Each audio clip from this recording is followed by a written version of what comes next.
14th meeting to order. Thank all you guys for tuning in. We are still social distancing in council chambers, and we are all masked, and we will remove those so you can hear us and see us better when we start our discussions. So if we could stand, and I'll do the invocation, and we'll say the Pledge of Allegiance. Let's pray.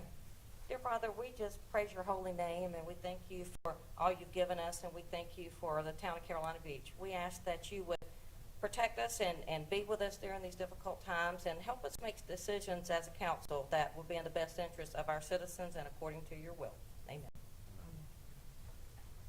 I pledge allegiance to the flag of the United States of America, to the republic for which it stands, one nation, under God, indivisible, with liberty and justice for all.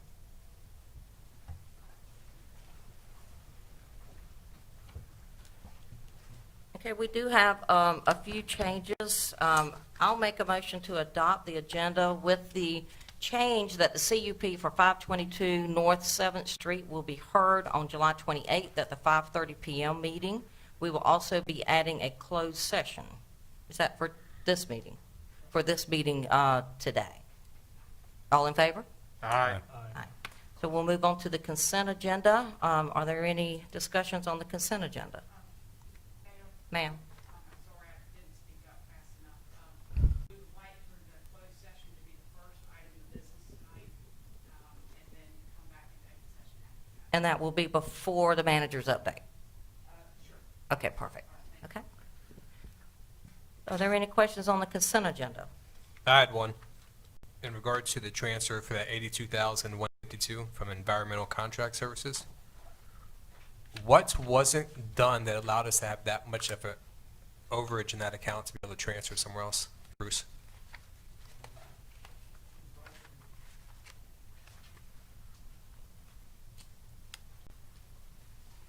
I'd say that was probably the discrepancy in the solid waste comes out of that for TFL. It's probably new rates based on what we projected it in, so it's slightly less. Okay.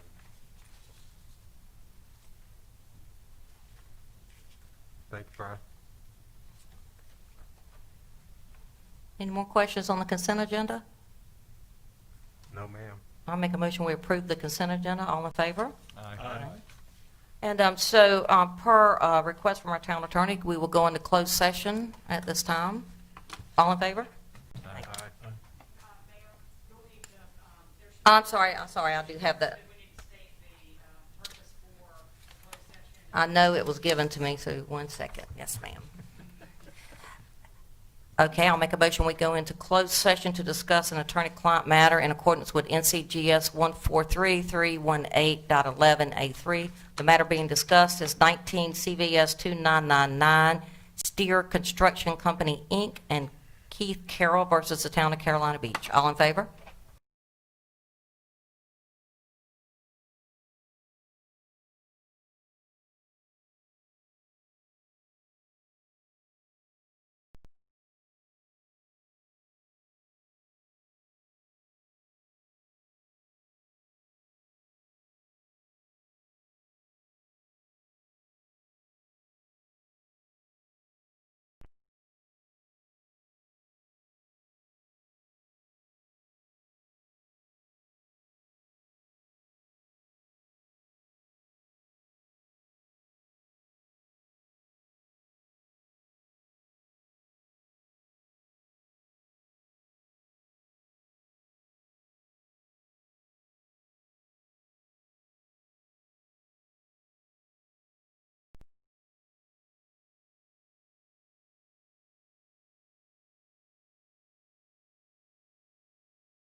Keith?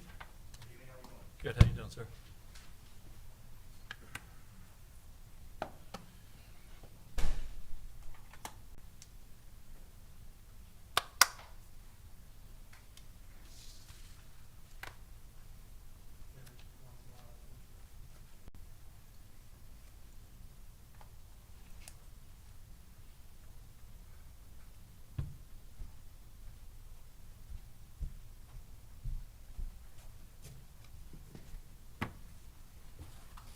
Council is back from closed section, no action taken, so we will move into the manager's update.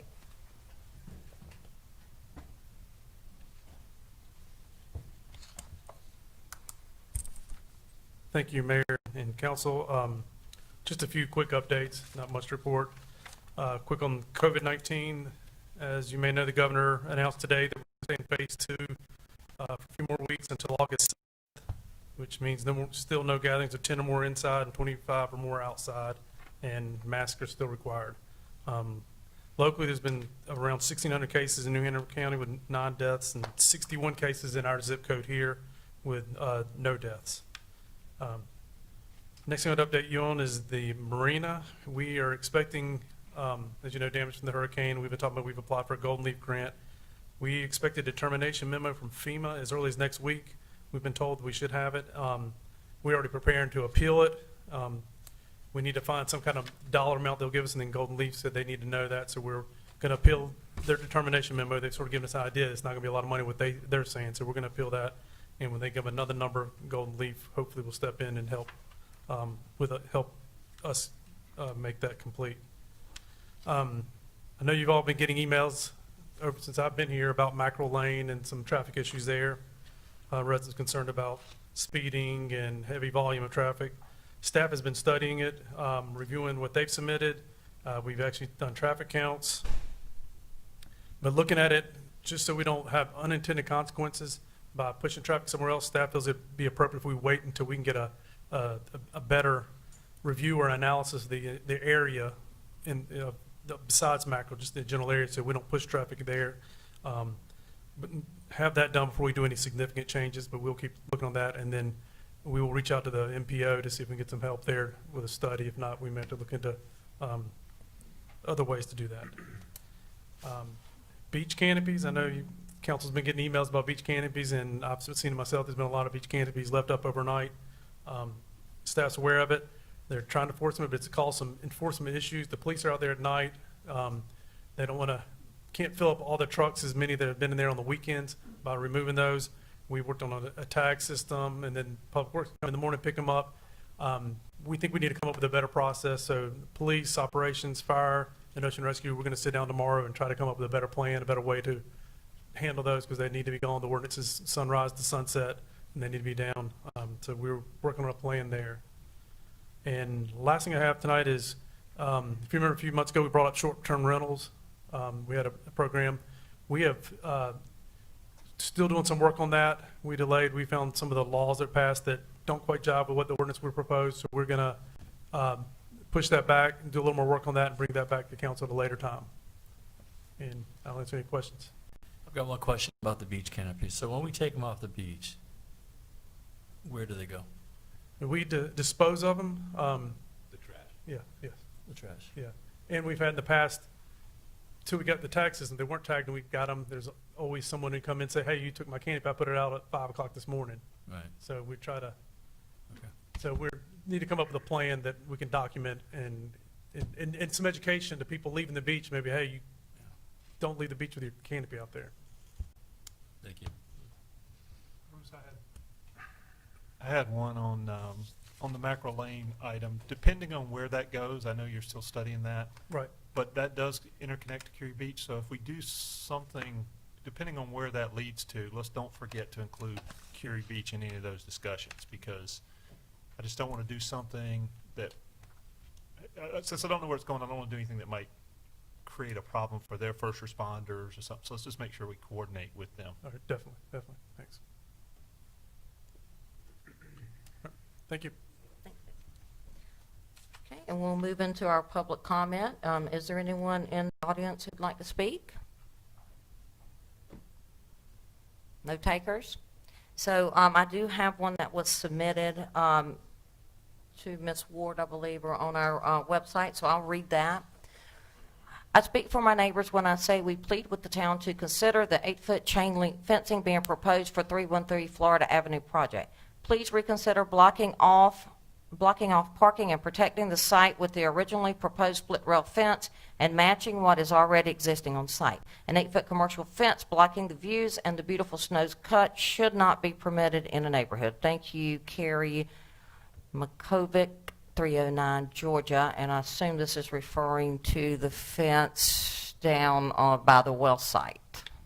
So, is there any, you know what I'm talking about? Oh, yeah. Yeah. This is- So just a comment on that, because I did read some social media posts. There are deed restrictions on that well site which require us to go by, the property was deeded to the town of Carolina Beach with restrictions, so we did not have control over those deed restrictions, is my understanding. We did ask for a split rail fence, that was denied. We were allowed to leave the access to the water open as a park. Am I correct, Ms. Fox? And so, but at this time, we have not been able to have any reconsideration on the 8-foot fence. That is what the deed restrictions call for, and we cannot, the consequence would be we would lose that property, is my understanding. If we abide by the deed restrictions or we don't have the property. One clarification, the deed restriction does not call for a specific type of fence, but it does say that the person that granted the property to him can direct what fence is put up. So in case you couldn't hear our attorney, the deed restriction is not specific, but there is a person that it is specific to that we have to go through to get whatever we want. And if he says no, it's no. We have the only consequence is not to have the property. Is that correct? Right. So, and we certainly would like to see as aesthetically pleasing fence as possible, but we certainly need that well site. And we're very pleased that we are allowed to continue the access to the water. And we would be ecstatic if it was not a 6-foot fence. We We are would. very pleased, but we would be ecstatic. And I will tell you, we have had many discussions about that, about what type of fence it should be, and we have not gotten anywhere with that. And if it were up to us, I can tell you it would be something different. So, but it's not. So, with that said, we'll move into our public hearing. So, I'll make a motion to open the public hearings. All in favor? And it is to consider adopting the 2020 Canal Land Use Plan. Mayor, Council, good evening.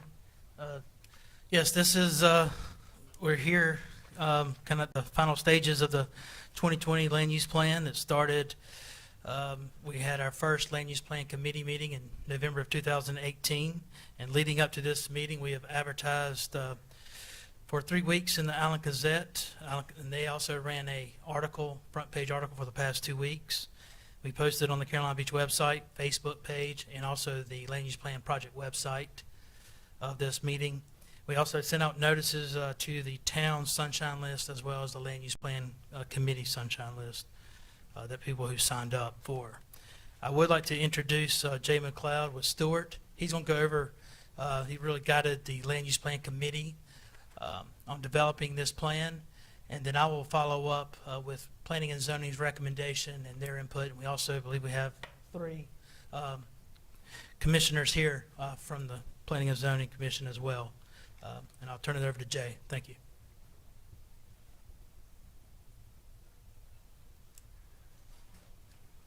Good evening. Great to be back again. Jay McLeod with Stewart, help the town develop the land use plan.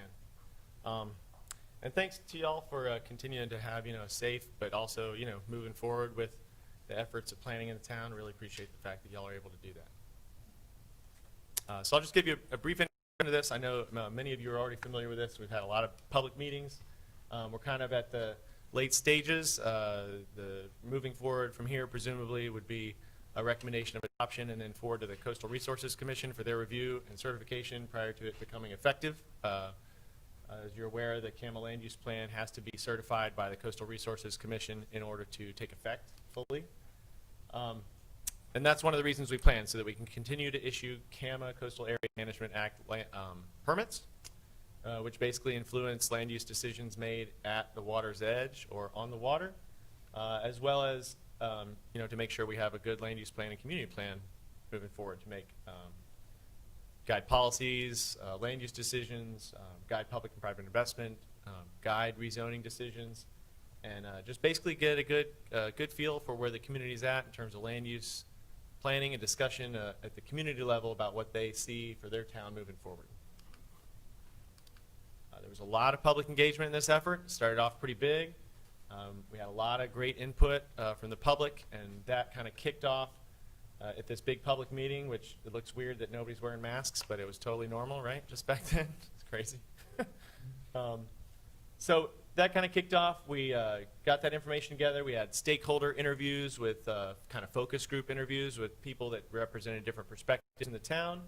Gathered all that information together, partners. We talked with people from Curie Beach, Matsu, NCDOT, staff, business owners, community, residents, interest groups in the area, neighborhood groups. It was a really robust kind of discussion of opportunities and challenges and needs and values. That kind of kicked us off, and then we took that information and rolled it into a public survey to kind of dig a little bit deeper about the community's values. It was pretty well-responded survey. We had almost 500 respondents. It's pretty spectacular involvement. And from there, we took that information to the steering committee and made sure that they were there to review information. So these steering committee members, and I'm sure many of you are very familiar with most of them and or are some of them, spent a lot of time talking about different ideas and concepts and playing through different scenarios and sorting through the public opinion and what was right for the community and tempering the recommendations that Stuart brought land use wise with the perspectives of the community and what they were understanding of and tolerant of and desiring of. And then we kind of took that back, right? That plan got developed. We took it back to the community and said, this is what we heard you say. Is that right? And we had a lot of interesting public meetings after that and discussions, and kind of a few more public meetings to make sure that we heard everything right. And we tried to dial that in as best as possible at the steering committee. We looked at some high-level analyses. We talked about vision and goals. We worked through the future land use map and the character areas, which are a big component of the land use plan. And basically arrived at the community vision. I won't read it to you, but pretty comprehensive. And then the goals, really reaffirmed the goals that were existing and kind of refined those, polished them up a bit, and make them a little bit more relevant in some areas. And every recommendation in the plan really leans back to achieving this community vision and achieving these goals, and it points back to these at every step of the way. And that's really points back to the public input that we received, so that we make sure that the community vision represents the community's vision. Future land use map, I'm sure you've looked at it. There's mainly commercial along areas where you have commercial or mixed use, and then define certain character areas that would help guide rezonings, be one of the data points that council can use moving forward when talking about rezonings that are reasonable and in public interest. And just to run quickly through the public, the recommendations, CAMA requires 5 different types of land use plan management topics. And these are public access, which Carolina Beach has a lot of great public access points to the public trust waters. Land use compatibility. In particular, we looked at interactions of environmental factors, land uses, and then the values of the community in terms of guiding the future land use map development. We looked at the potential for services and facilities of the town to expand and serve the community, and whether or not we were making sure that we had the capacity there to serve those people, those residents. We talked about natural hazard areas and what the future may look like and how we can avoid and improve upon what we have now, or avoid negative impacts and improve upon what we have now. And we also talked about water quality, which is one of the final component that's CAMA is specifically interested in, and how that might be improved. But we didn't stop there. There were a lot of concerns that community members had that didn't fit into the CAMA boxes, and so we made sure that we tried to capture those as best as possible in order that they could be addressed and they could be communicated and progress could be made on those. Because it's not just the state's plan for CAMA-related permits, it's the community's plan for themselves. And I know you all have reviewed the plan and very familiar with it. I'm happy to answer any questions you might have, and Jeremy's going to follow up in a little bit. And again, thank you for your time this evening and for your guidance and participation throughout the land use plan development process. And then a special shout out to the steering committee. They put in a lot of time. Thank you very much. Awesome. Thanks, Jay.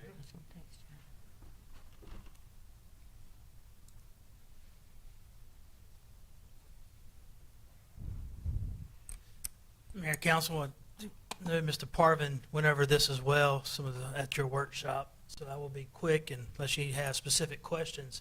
But these are the changes that Planning and Zoning reviewed the plan and recommended. One was to change Canal Drive from a low to a medium density, and the difference really between the two, low is really referring to single family, and medium density would be your 1 and 2 family dwellings in that area. So, Jeremy, is that spelled out? I mean, because one of the things we've talked about over time is this really isn't a zone change. This is a guiding document. So in there one of the concerns that had come up was the description of low and medium density was based on lot size. Okay, and it was a number of units, but it was also a lot size that didn't seem to be compatible with what's existing on the lots in the north end or in different, like Canal, right? A lot of those are 50 by 100 to 125 feet. So they called for 9,000. So in this document, does it talk about the definitions of low and medium density relative to number of units or relative to lot size or both? It referred to as desired uses in that area, and then what would be future lot sizes. So we did, and as you mentioned, it's 9,000, but we did change it in this area to 5,000, Because where it would reflect. as he reflected, this is a document that's going to be used to both support and oppose zone changes as they come in the future for PUDs or special or whatever the legislators say we can do with specific zonings, right? So people are going to bring this document up and say, this is what our land use plan says. And they're going to use that to either enforce or change zoning, and I just want to make sure we understand how these descriptions are in there for low and medium density. And you're saying it's based on lot size? It's just based off desired uses.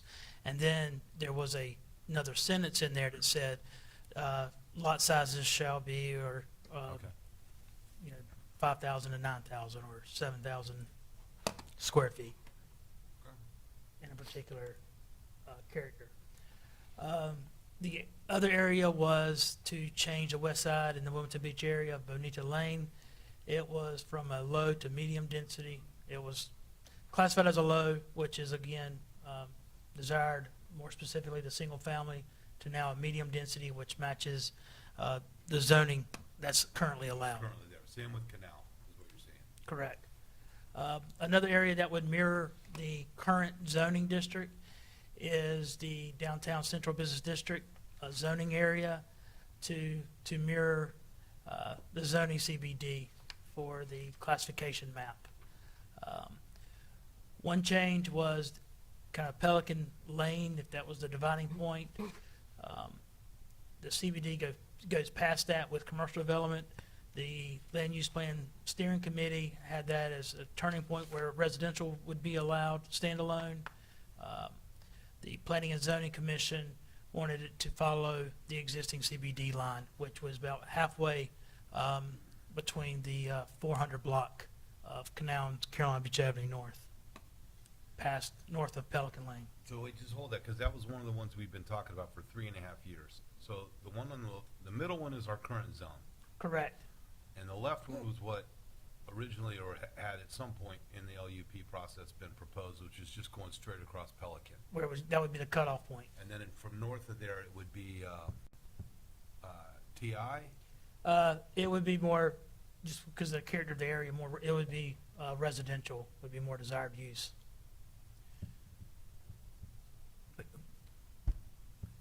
And so now we've come back and just said, just leave it to where it is, which created the whole problem that we dealt with. Dan Wilcox and I talked about this 4.5, 5 years ago, right? We forced that one guy up there on Carolina Beach Avenue North, who now has a very large structure with his residence on top and an office below it, and a vacant lot and the Mermaid. And we just went through that whole conversation with another applicant that wanted to do something up there, and they're trying to fit a square peg in a round hole with commercial. And our commercial zone says you gotta have some kind of mixed use in the building, and the flood zone doesn't let that, so so P and Z just came back and said, we'll just leave it where it is. To match the zoning. It was their rationale.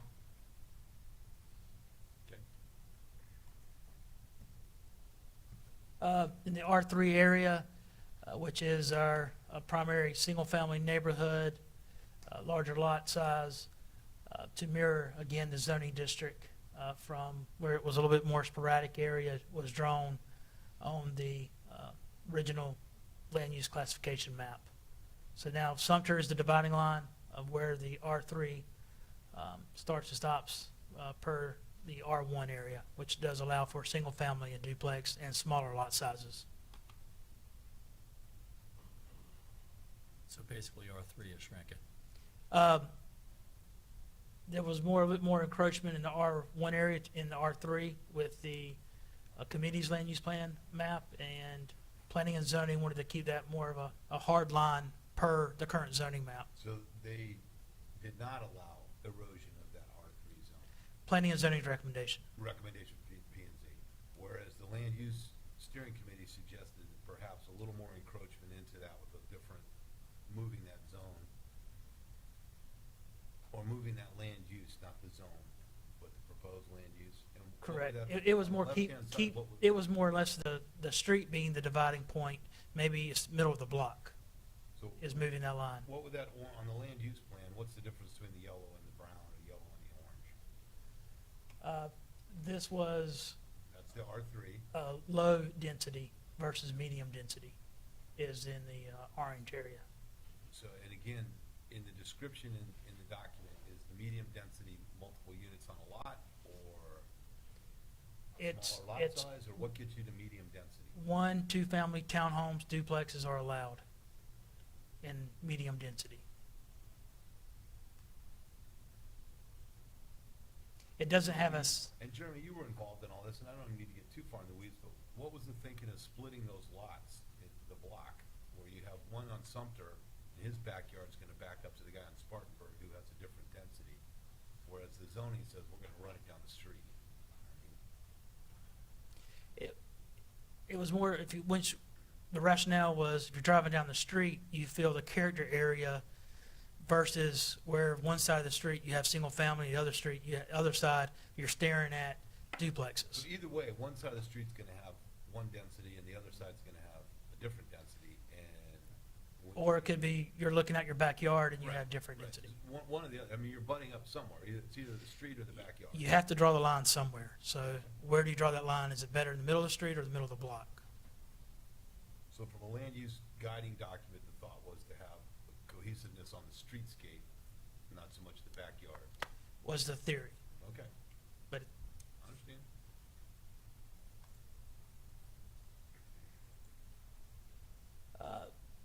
one of the comments from the land use plan committee was to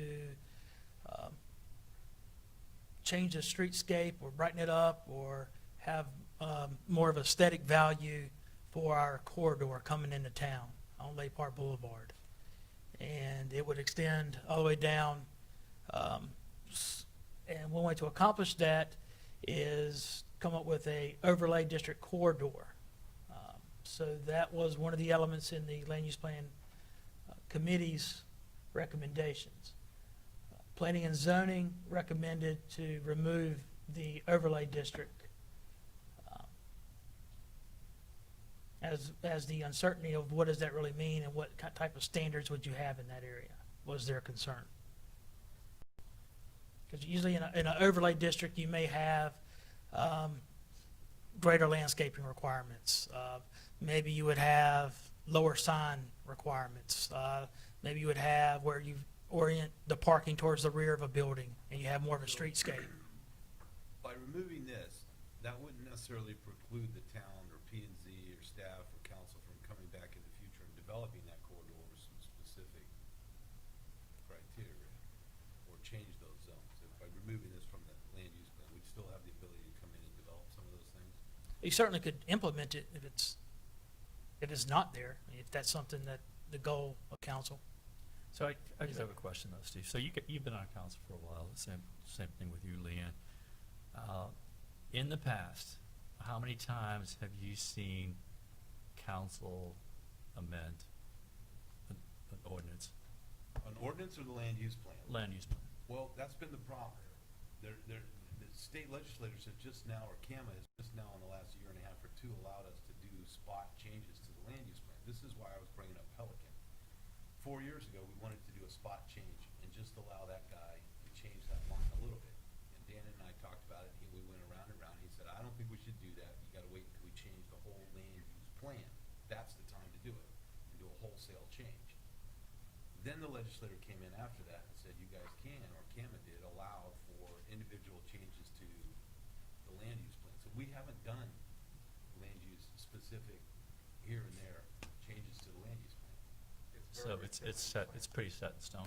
It has been, but the way I understand it, and Ms. Fox is here, the way I understand it now, or Jeremy, CAMA has now allowed us the ability to do some individual land use plan changes in the future. It's not as hard of a process it used to be. It's simplified, and it's a lot easier. If the council decided to, a zoning change, and it was in conflict with the land use plan, but it was in public interest, it would automatically change the land use plan to match the zoning, if council so choose. And what we've done in the past is you get hesitant to do that on spot zoning, right? That's the idea of the land use plan, is to have a little more holistic approach to it and larger, and that's why we were talking about, do you make the change on the street, or do you do it in the backyard? Do you have a streetscape look? And so that was the question on the corridor. Do you leave the corridor in place, or do we come back later? Because that seemed to be one of the biggest things for the last year and a half that got pushed back was, people want to do something with the corridor, we're just not sure as a community what. Right. And when we started making those changes, you talk to a build-to line, and that, it just got a little more, So Jeremy, you mentioned the sign ordinance, and we'll just take that as an example for the corridor. So the corridor doesn't have specific guidelines for signs. Is that correct? Correct. So the sign ordinance comes from the town. Yeah, and it's more specific written what those regulations are in the zoning ordinance. so that is the kind of development long-term. We could look at doing something and amend the plan if we came up with a cohesive idea.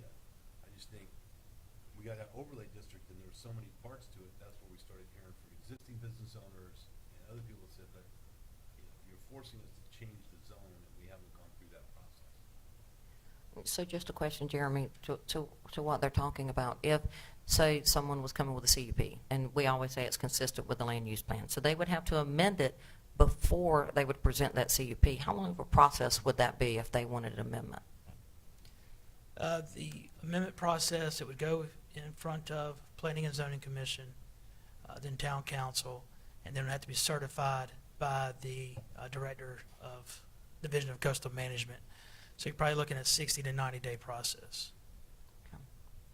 Do you know, when we Can they when we do look that at a CUP, concurrent? we say that it's Right. The consistent. what? Right. Can they not do that concurrently with their application? Would they not do the same thing as a CUP concurrent with an amendment to the land use plan? We probably wouldn't recommend that. It's Well, been as done someone on the other before. side of the table, I hate taking another 90 days just to go through a land use plan. I mean, you want to do it, and on this side, if I'm going to amend the land use plan, I'm going to want to know specifically what it's for. And that is the balance, right? Good point. So, and as an applicant, if I have to come in and amend the land use plan and I don't get to tell you exactly what it's for, then the neighbors are going to come out and say, well, we don't want to do that, we want to know what they're doing. Right. So if you make it a second step, you're just, it's a process.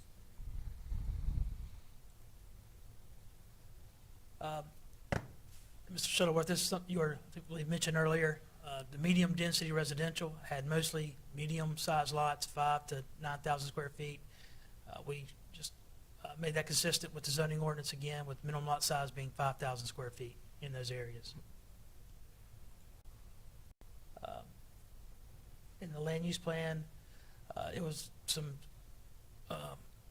with the new language versus the old language, we're about town purchasing lots in the flood-prone areas around the lake or discouraging development in that area. It was not as restrictive to actually restrict development in the flood-prone areas around the lake. So it's saying it doesn't prohibit it, it just says we. Discourage, so Discourage. describe to me what discouraging is. 'Cause So it's as more of a parent, I softer try and approach. discourage my kids from doing stuff. It doesn't- That says, okay, well, maybe there are elements that you can do for better development. Maybe you have better stormwater design, or how are you going to take care of wetlands, or what is your mitigation? How are you going to handle your drainage, or be more flood-prone mitigation?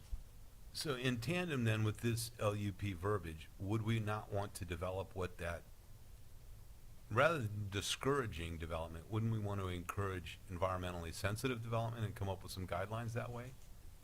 Flip it to a positive rather than a negative. You know what I'm saying? And so when you say discouraging development, we've got a few guys that are building down there around those lots. So how do we discourage them? Say, oh, you really don't want to do that. Oh, you really don't want to do that. I mean, I'm just saying at some point, let's think through that and how you would want to come up with some process to guide that conversation. And do we codify that? Do we say, in these environmentally sensitive areas, this is what you have to do?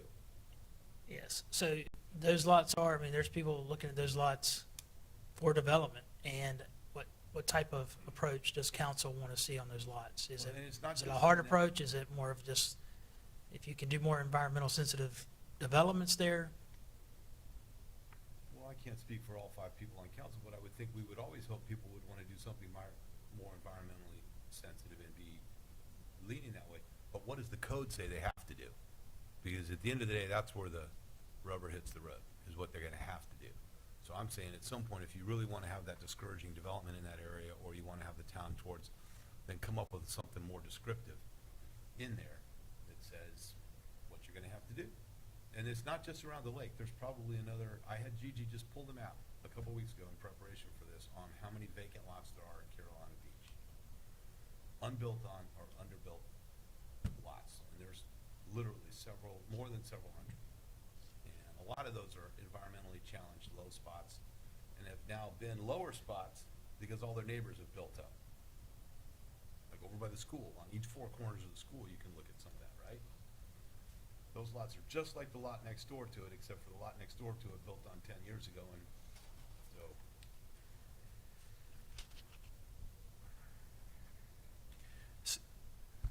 Jeremy, can you go back to that slide? Because you're right. So explore the town purchasing lots in flood-prone areas, which is, how realistic is that piece?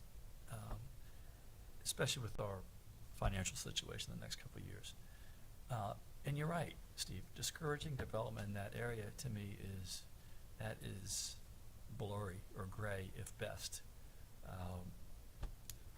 That doesn't make any sense to me at all, that piece. On this particular one, I think adjust the zoning code for me makes sense we've got to protect our wetlands. Well, there are legal rights. If they have a platted lot, Understand. they have the right to build on it. They have the right to fill it. I would prefer us to lean the other direction and say, develop some guidelines of what we would like as a community and help them. And maybe the trade-off is you say to a guy, look, if you're willing to do these environmental things and protect these areas or do something different in stormwater, whatever those ideas are, we can give you a break on your fees. Right. Let's encourage something rather than just say, Jay, you really don't want to do that. Right. Yeah, you really don't want to do that. I'd discourage you. Isn't there some other, because no, the guy wants to build over there. So let's figure out how to encourage him and incentivize it Right. with the positives. Jeremy knows what environmentally we should be doing or trying to encourage over there. So I would be on the encouraging side rather than the discouraging side. Agreed. Because I think if we start zoning things out, we're going to get sued. Someone's going to say, you've taken my property rights. And as a private property rights person, I would tell you, we're going to get pushback from the realtor community.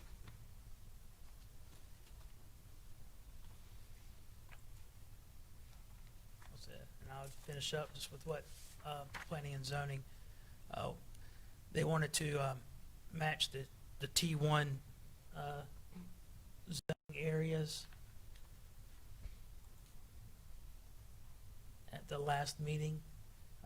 And this would be more of a high-density residential, light commercial area And this would be around from the lake to Carolina Sands as well, what is now the neighborhood business zoning district. So to allow more of a mixed-use area or development. We pack that up again? So I'm just reading a little slower, my mask is slowing me down.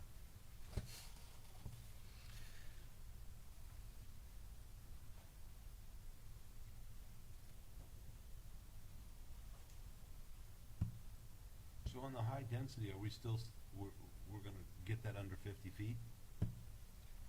Yeah, it's just, in the land use plan, it was just general stories, what would be desirable, and then the specific height limit would be within the zoning district. Some single-family structures may also persist.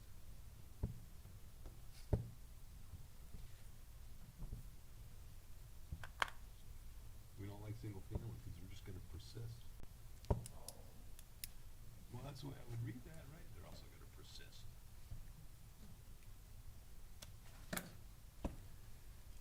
That's why I wasn't on the committee. That can remain. And this is one of the Me items. and you and Jodanne go to it. We also heard from Mr. Shuttleworth at the workshop as well, of making that a mixed-use area. And he also mentioned about the CBD end at Pelican, which we discussed, and also the height in the highway business zone was a question, the Harris Teeter property, and that is designated as 4 to 5 stories. So when you have that LUP committee as commercial ending at Pelican Lane and residential starting, that's not just residential, that's the TI zone, which is more than just residential, is it not? So they had it at, I understand, but when you say the LUP committee ending at Pelican and residential starting, that was a switch from commercial CBD to TI, right? On both maps, it switches to TI. for the land use plan committee, it had the business area to residential. Not TI, they did away with TI? It just went to a residential. So it didn't have that, a T1 zoning classification. It didn't have, it was more of a, Because it's not a zoning document, it's a land use guide. correct. So in the land use guide, it said residential, but in our T1 zone, you have the ability to do some commercial. And residential. Right, but it's a softening, it's the transition from a hard commercial, central business district, to a straight duplex, single-family. Yes, P and Z, and their recommendation was to implement more of that transition area. But the Of the original one T1. didn't have, in the land use plan, the original map didn't have a transition either. It just went from CB, it just drew the line on Pelican, and then it went to what? It went from more of a, You know what I'm saying? It didn't call out a TI, or T1, I call it TI, T1. yeah, let's see.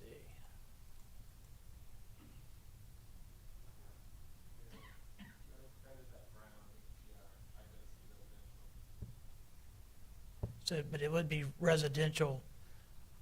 There is a strip, but it is residential, but But you know, that's what you and Ed worked on for years, was the transition zone between hard commercial, central business district, where you could go zero lot lines, not to pick on Nolly's, but Nolly's is a good example, right? They're in the commercial zone, they're perfectly within their rights doing what they're doing.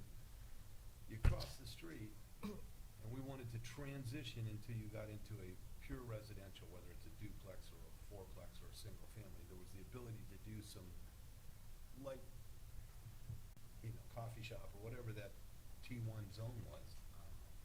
All right, I'll leave it alone. And if I'm not mistaken, Jeremy, that first, this Syracuse version, the purple areas allowed hotels, high density, multifamily, et cetera, with the understanding that areas closer to the ocean would likely be commercial in nature, and the areas back up on the highway would probably go commercial, just based on market factors.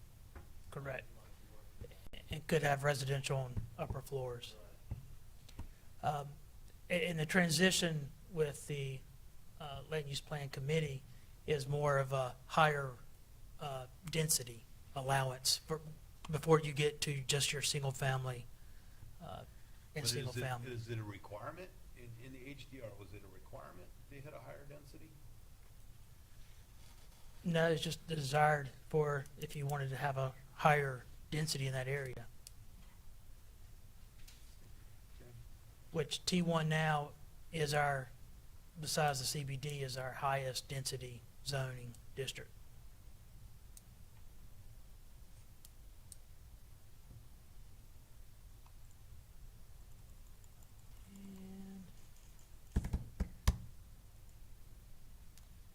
And then before you, that's what I had. I don't know if any of the planning and zoning commissioners want to add anything, but before you is a motion. Yes, that's in both versions. Yes. That was, asked me about, I guess we had some comments from Steve Coggins, attorney, and we've made those comments, or changes. Okay, thanks, Jeremy, and Planning and Zoning and the Land Use Plan Committee. Everybody's done a great job. Is there comments? Public comment? Are we opening it for public comment? Yes, so well, I'll make a motion to open public comment. All in favor? Mr. Bloomingdale, would you like to make a comment? Good evening, Council and Mayor. Keith Blumendahl, 305 Peninsula Drive, Chair of our Planning and Zoning. I took some notes while Jeremy was going through his, and I'm glad we came because I wanted to make sure that we were clear on what we were thinking as we made the changes that we made to the land use plan. And we greatly appreciate the committee and everybody involved in it, and council and everybody else in the public. The CBD line, Steve, twice that came to P&Z to move it back to Pelican. Twice we voted for that to happen, and twice council denied it. I'm all for putting it back at Pelican. But that's because we couldn't do it because it wasn't in conform. We wanted to amend the land use plan. Then amend it now. I'm all I for that understand, change. but you I'm all didn't- for that change but to you what we didn't do did. that in the P and Z Yeah. meeting that you're in front of us now, Yeah. either as an individual or as the chair of P and Z, but your P and Z recommendation didn't do that. We went by our guidance of the staff. Maybe I didn't know that we were supposed to make a change to the land use. So you're recommending as an individual? We recommended it twice Okay. to council, and if that was the issue, I wish it would have came back and we'd have made that change because I mean, that was. we felt like it made more sense stopping at Pelican. Right, and we tried to do that, and the comment, my recollection was, Mayor Wilcox. It's been a few said, years, "Time to but do that. yeah, You I know. do it," And I agree, I mean, it was the Yeah. time to do it, was at the land use plan, so we Yeah. tabled it. So Keith, just, so on that particular move, what I think you're saying is that you did, in the changes that were just presented, P and Z did not ask to move that, only because you felt like you'd already done that twice and it didn't happen. We felt like that was more up to you But- guys. Okay, Because but, we already recommended but it if you twice. thought you would have went ahead and made that change. Correct. But that So- was a previous council. Right. That was a previous council, yes, and it was remember mostly a previous P and Z board as well. Okay. So, P&Z as a just whole point that now line agree on out. Who's got it? I'm sorry? Sorry about that, Sure. Leanne. Does P&Z as a whole now agree on that? Yeah, we would have to ask them. I don't think most of who we have on there was on.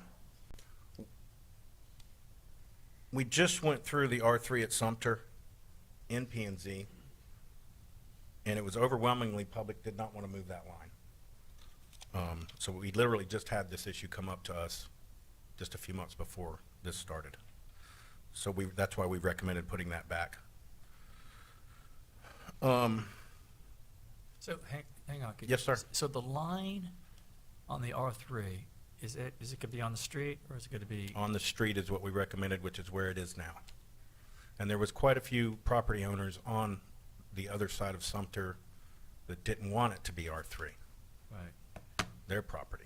Okay. Yeah, the issue you have, Jay, is you got to draw the line somewhere. You put it down the street, at least you've got different zoning classifications across the street from each other. But if you put it down the middle, then on the cross streets, you got different zoning classifications door to door. Right. Right, so it's all which way you're looking down the street, so. The overlay district really just made no sense to us to implement into a land use plan. I think somebody touched on it here that we can do that through the channels of P&Z and through council and not have our hand forced through a land use plan, CAMA land use plan. Well, I like the idea of the overlay. just think that we're trying to retrofit an area of town that we've already developed, and that's gonna take a different Yes. concept. I mean, there's nothing wrong with trying to have an I think we can overlay. do some of the things that were in there. I just think that it went pretty far with Well, it- one driveway cutting in the rear, the different things of that nature with the buildings up close to the road. Didn't seem to make sense to me in a highway business district as a zoning person. And I would tell you, if it was a blank palette, Absolutely. it's different. Correct. I might tell you that that's a great concept and a wonderful. In the 50s, that would have been great to have started here.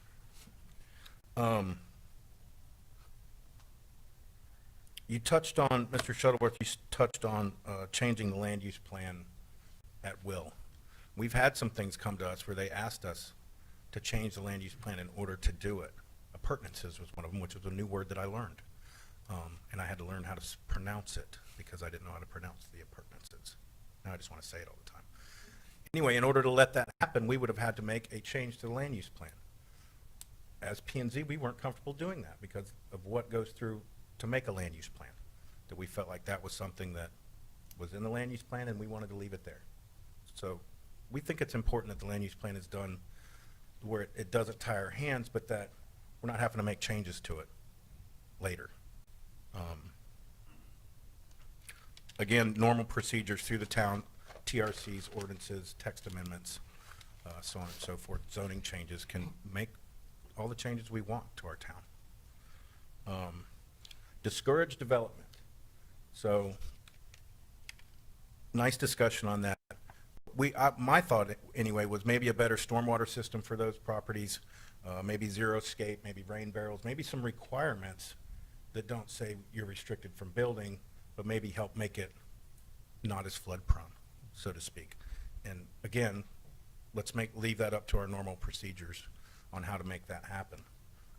I'm a builder, and I don't ever hardly buy anything in a flood zone because I don't want to mitigate wetlands, and I don't want to build in flood zones very often. I do. I have. I want to. Well, I don't as a builder because just it's saying more I wanna restrictive work to me as a builder already. Okay, let's reel it in. This is public comment. 3 minutes. You probably got 2 or more. Go ahead. What you I'm got, almost Keith? done. We want to hear I'm everything almost you done. got to say, but Anyway, instead of restricting the property by making it more difficult or expensive was my idea. And as far as the town purchasing the lots, that was where we thought the restriction could be. Let's get the taxpayers involved and see if they want to spend their money to buy those lots to stop them from being built on. Because then we all have to pay for it, right? Put the burden where it belongs. T1, we actually asked for that to stay. And I'm not sure why it's not there. We did ask for T1 to stay. We had a discussion. We had a resident stand up and say they didn't want to have 125-foot buildings. We explained to him it was 50-foot height limit, which is no different than anywhere else. So Well, we did feel like T1 was important, Steve. I don't think T1 goes away. It's a land use plan. It doesn't do away with zones. Okay. Finally, as a board, we worked long and hard on this, had a few meetings. We've all worked long and hard on this. We voted unanimously on every change we made. Every single one of them. I don't think, Jeremy, was there any that we didn't vote unanimously on? I don't think so. So I just wanted to end with that we were pretty unanimous in our decisions on the land use plan changes that we made. and we certainly appreciate you guys hashing through that because I know you did. Thank you. Jeremy, are the changes that planning and zoning requested reflected in the document we're seeing now? So there's 2 versions of the land use plan, of the classification map. There is the steering committee's version, and then there are the land use plan, or the planning and zoning commission's version. Okay. So they're Would you like to make a they're comment, both Wayne? advertised. You want to come up? Wayne Rouse, 508 Monroe Avenue, Caroline Beach Council, Leanne, excuse me, Mayor.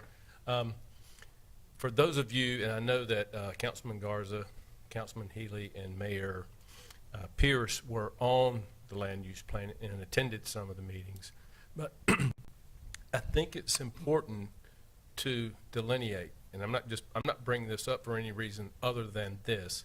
There were 2 people that came to every scheduled meeting, and those are Vice Chair Deb LeCompte and myself.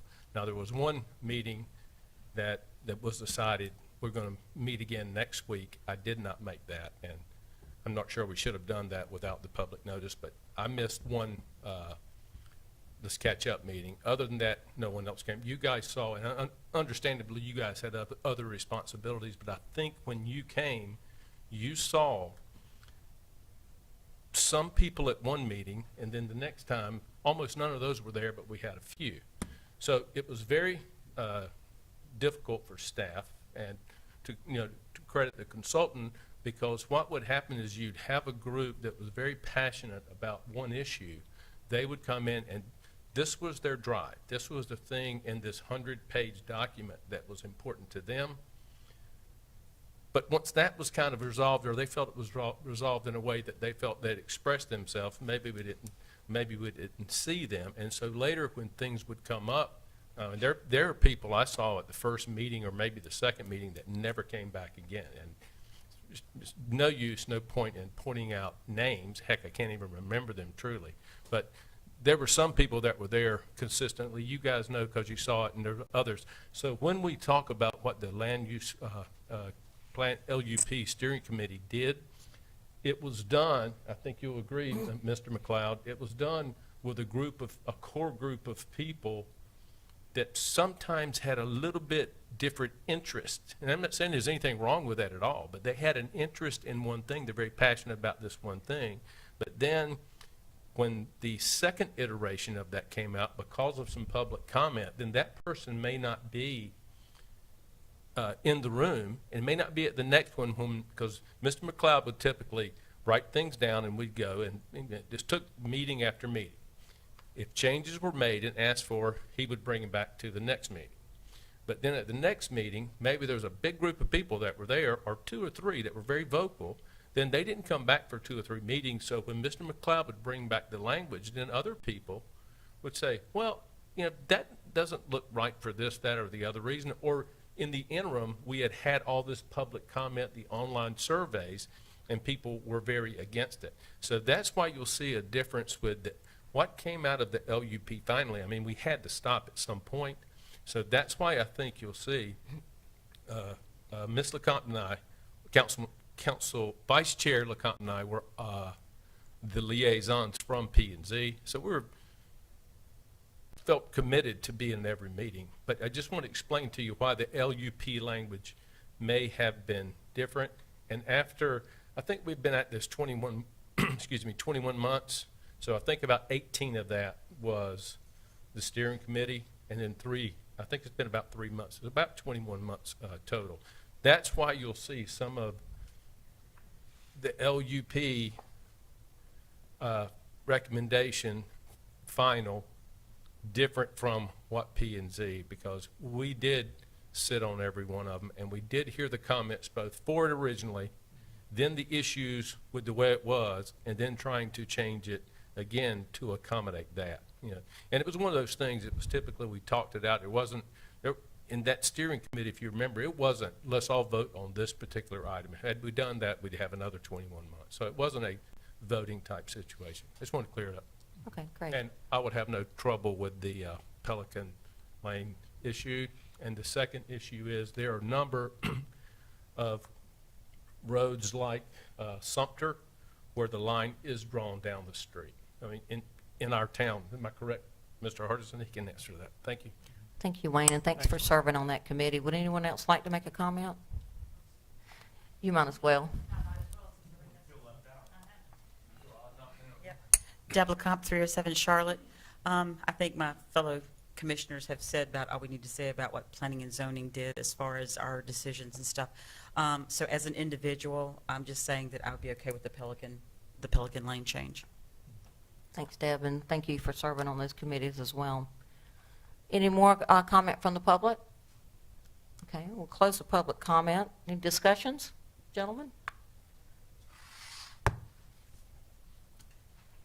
My only comment was what Wayne described, I think, is exactly what we asked for. The land use committee got it basically as far as they could get it, and then we sent it to them. So I was real pleased with that process. I felt good about it. The only thing I have to say is Mr. Rouse was completely correct on, especially the attendance during the course of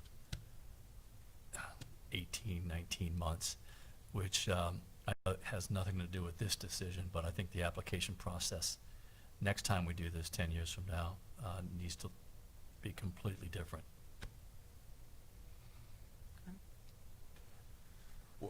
But I do like the changes that, especially after the explanation, that P and Z recommend. Mr. Manager, what was the governor's decision today as far as stage 2, stage 3 public gathering?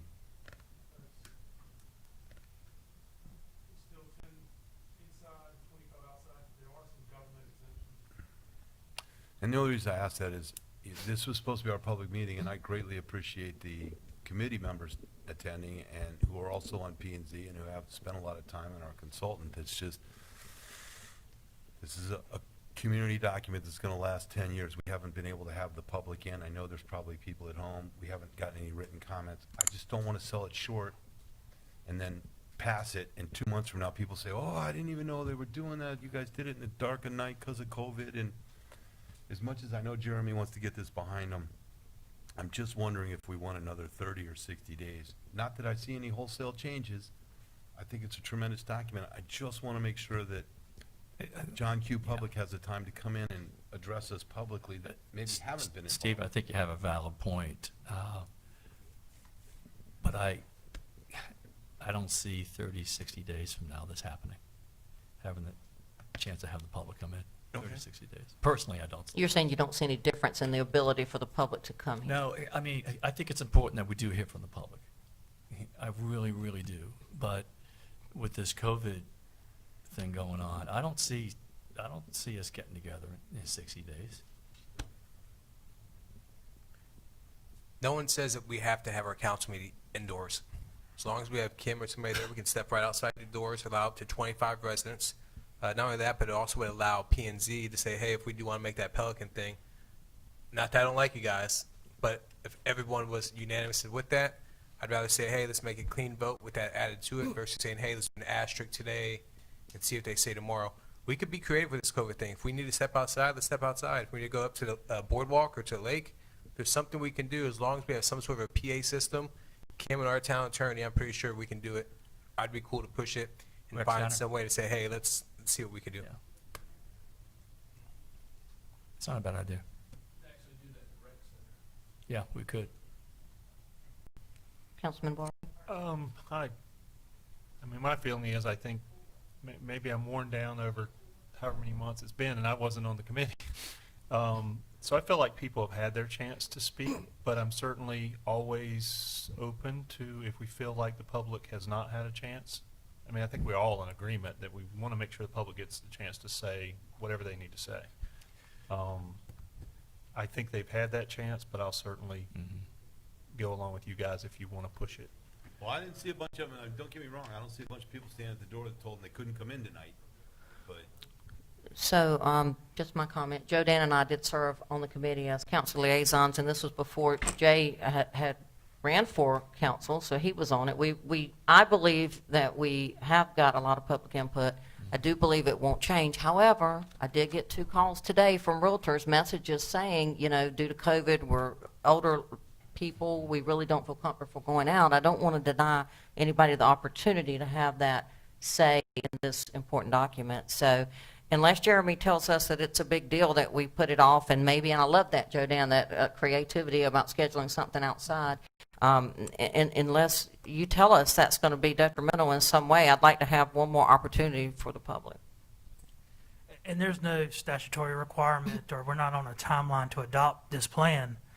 But I would request if there's any guidance that you've heard tonight that we can receive, just if we could condense this into one plan, I think it'd be a lot easier to understand. So I think the guidance that we heard there was, or I'll speak for myself and then others can, was I like the P&Z version of the plan.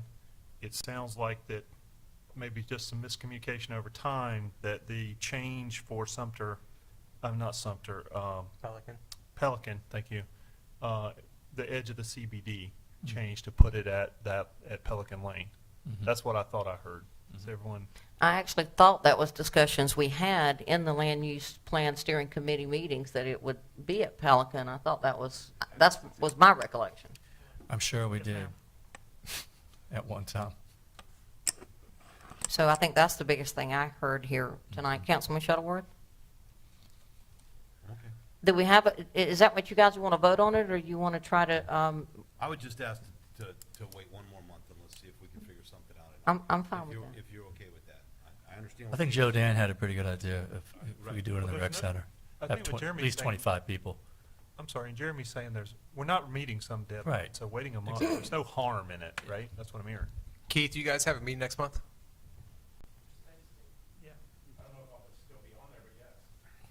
If possible, would you at least stay one more month and we could push the voting off, because he's been a detriment piece of this. since So the we're not beginning. voting on that It's been tonight. detrimental already. Yeah. Yeah, so At least add that to their agenda. I'm going to leave it up to our town manager to give us some creative ideas on where we might could have this, and maybe just push it out one more time to the public. If you got something to say, we're going to do it outside. Now's the time. I love Last that. chance, or hold your peace. Staff will get together, we'll look at some Exactly. ideas like Jodanne mentioned, and, So are we talking So, about yeah, that for the August meeting? or maybe even its own meeting, possibly have a special meeting. That to- would probably be good, because we're not going to be able to tag that along with that workshop, right? Okay. Yes.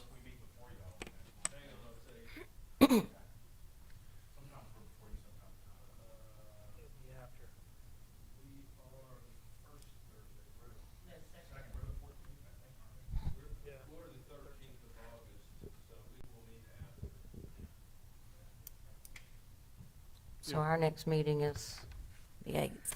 Yeah, we'll schedule a Special special meeting? meeting so we can It's handle all fine. It this. should be fairly quick, I would Yeah. think. Okay. I think it's good too, that's focused, right? That tells the public this. Well, what this and meeting's that gives about. us a good opportunity to explore the idea of an outside meeting, and, because we may have to do more of those. So, great. Okay. Jeremy asking for specifics, other than that particular small Pelican Lane question, the questions I ask you about, I think, are points that you're just gonna wanna or be able to explain to people, like when you changed Sumter and you went back to the zone map, why did you guys do that as opposed, and it is because your street view and the transition from one zone to another, where does that happen? In someone's backyard or someone's front street? I mean, that seems pretty logical. You gotta have it somewhere.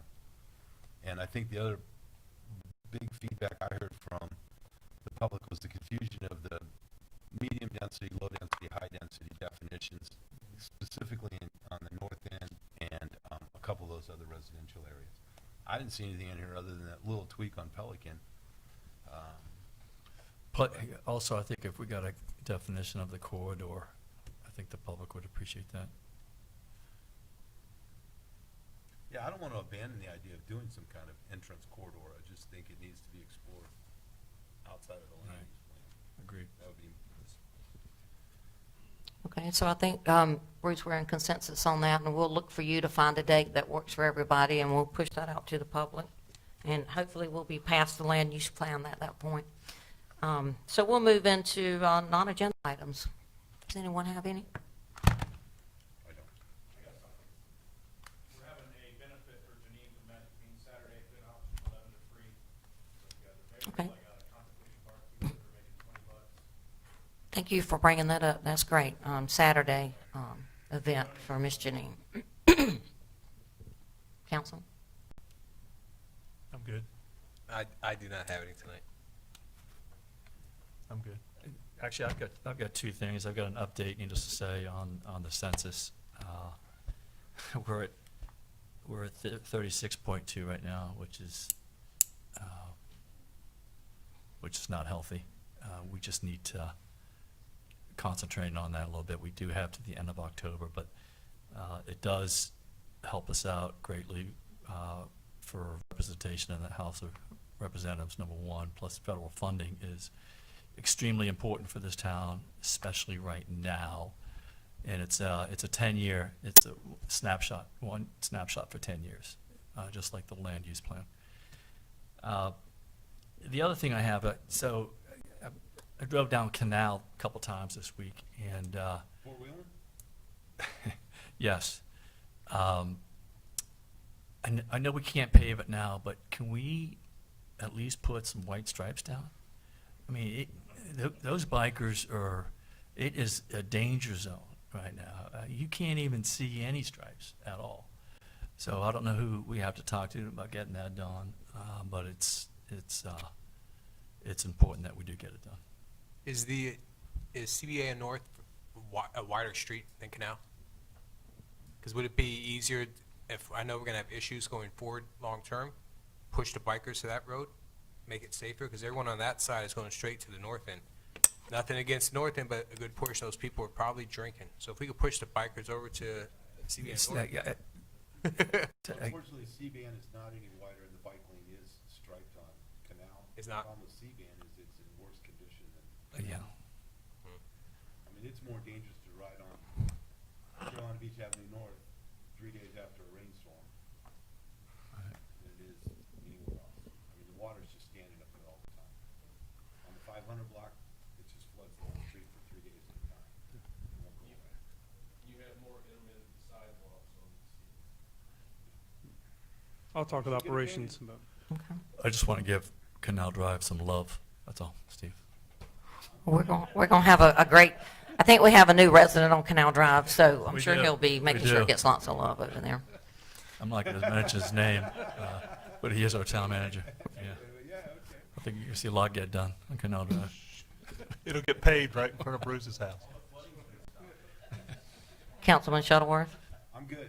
And I just have a couple things. And I think we're probably going to look at, with the governor's announcement today, pushing out our committees again. Yeah, I think that would be Whereas- appropriate. I think we would come back with the workshop with a recommendation to do that. So are we going to say no meetings in August? I think, Mm.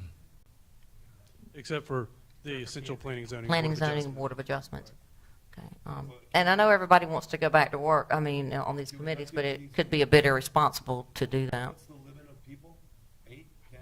It's 10. I mean, we have a couple of committees. 10 inside. The MAC committee needs to get together. Yeah. I mean, we kind of stiff, Oh, that's true. I mean, we're pretty strong on that budget.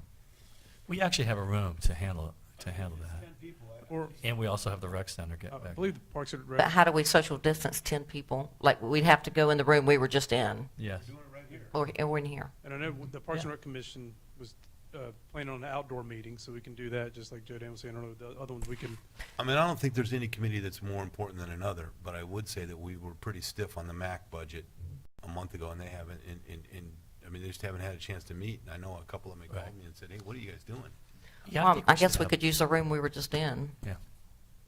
yeah, we can work if, yeah, and then maybe make a recommendation. If it's essential, there's some work that has to be done. There's something you can wait on, but yeah, we can make arrangements for, I would encourage the groups. council liaison in charge of their committees to work with staff and Yeah. determine whether that works or not. I think it'd be healthy for the town if we had the meetings. quite So, frankly. so I hear you say we want to move forward with the committee meetings at the direction of the chairperson and the council liaison, whether it's essential or not. If it's just to get together, no. Right, so if there's, when you say essential, I would think if it's budgetary impact or some critical project that's in play, right, you would need to you could get together, but non-essential would be planning future things. We can wait on that. Is that, I'm just trying to delineate what essential means. Yeah, yeah, and I'm just thinking about your police advisory. I don't think you'll be doing National Night Out either. Right. So, yeah. Okay.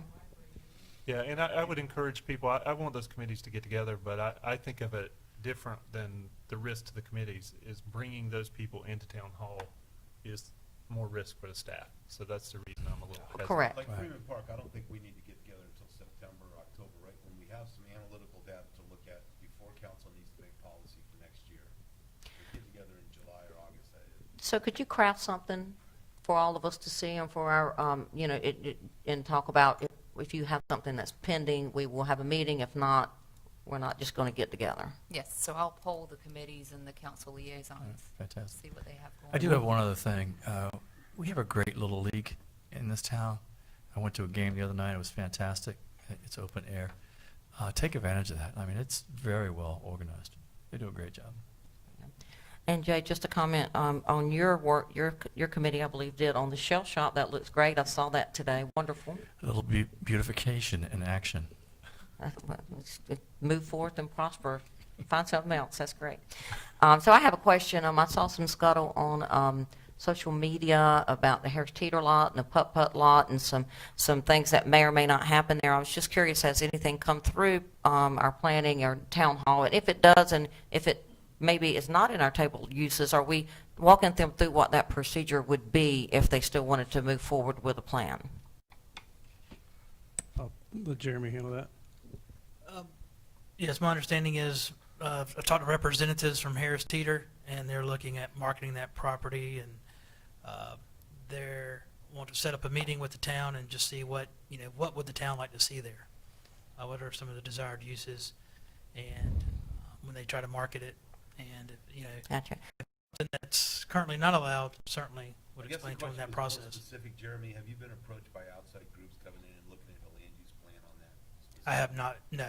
This is just an initial meeting request. And you do make it a habit, if it's something that particularly is not addressed in our table of uses, you would explain to them how they would have an amendment to that. Yes, ma'am. But nothing has been proposed, or I haven't seen a Okay. plan. It's just an initial conversation from the Harris Teeter. Okay. So my rumor Great. mill that I tried to get supplanted out there about an Olympic swimming pool. Didn't go? Okay. Helicopter rides. Gotcha. We'll pass that on to Harris Olympic Teeter. swimming We wanna pool, market it. Olympic Aquatic Center. And Fred, I are you asked- still there? It's Olympic Aquatic Center. I do ask that question, Bruce, because as much as our town is changing and developing in different ways, that doesn't mean that maybe somebody will come up with something that maybe we do want now that we didn't want 3 years ago. So, Right, something we hadn't thought of, yeah. Right. Definitely. Exactly. Yep. So, okay, anything else? Thank everybody for tuning in, and thank staff for the hard work, and I will make a motion to adjourn. All in favor? Aye. Aye. And just a reminder, at our workshop on the 28th, we will address the